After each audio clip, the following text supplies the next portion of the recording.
Hello everyone, it's Joan here, back again with another form of visual art. If you're new here, you're most welcome, and if you've been here before, thank you so much for returning. In today's video, we are weaving. We're going to be making a tiny little mat. It can be a door mat, it can also be a table mat, depending on whatever you want to use it for. I'm going to be walking you through the process, but most of it is going to be self-explanatory.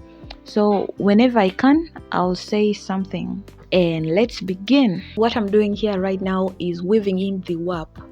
Warp is the foundation of all weaving, I would say. It is the starting point. So all you need to do is make a loom, this nailed frame you see right here. If you want to know how to make this loom, I have the video of me making this very loom. Let me know in the comment section, I'll show you. For now, let's just continue making our warp. The warp is made by simply weaving in the threads forward, backwards, like that. And we're doing that because we're working with double lines of threads. These threads that I'm working with are thin, that's why I'm making double lines. Otherwise, if the threads were like thick enough, we would just use single lines, tie one up and tie one down.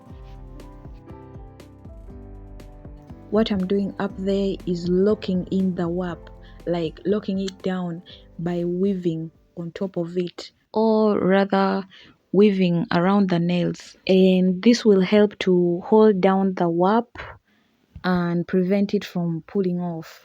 Let me show you what I exactly mean.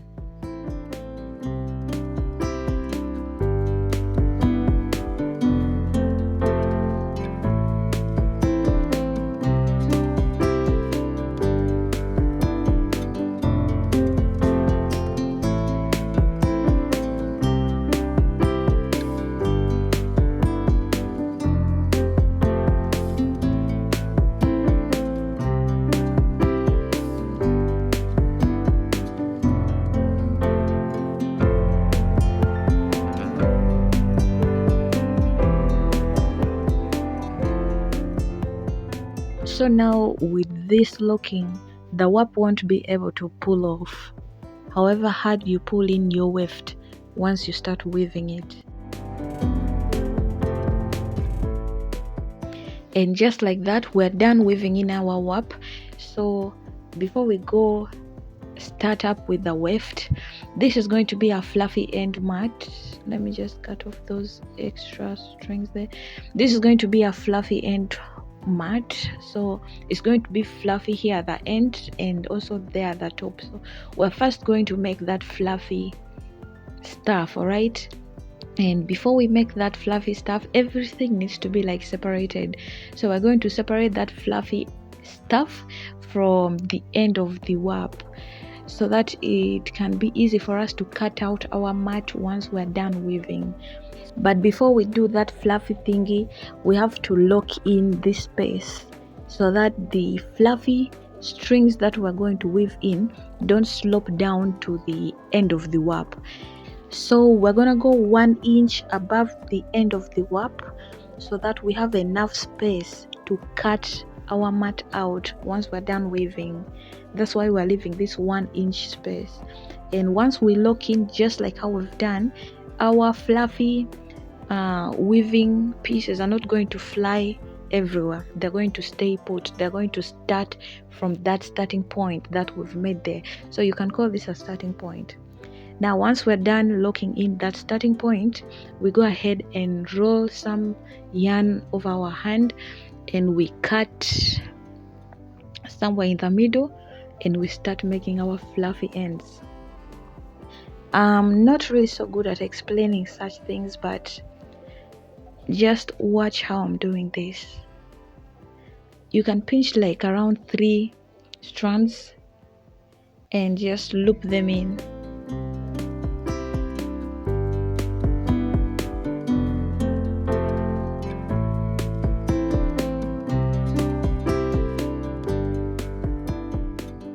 See, that is going to stop right there. It's not going to slope down to the end of the warp because we have a starting point for it, something that is separating it from the end of the warp. So we're just going to continue filling in the fluffy ends until we're done with it. Once we're done, we're going to trim it, give it a good shape, then we can start weaving our weft. We're going to weave in our weft using that gray thread right there, and it's so simple. So just watch the process up to the end. This is going to turn up so great given the cheap and simple materials that we are using. So just stay tuned mpaka last.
Okay, this brings us to the end of this video. I hope you enjoyed making this simple doormat or table mat with me. If you did, please thumbs up. Don't forget to leave me a comment down below whether you liked it or you didn't. It is a pre-recorded video. I didn't want to delete it or make it go to waste, so I really had to upload it, but I'm thankful that you have watched it up to the end of it. Thank you so much. Don't forget to subscribe to this channel for more videos like this one. See you in the next one. Ciao.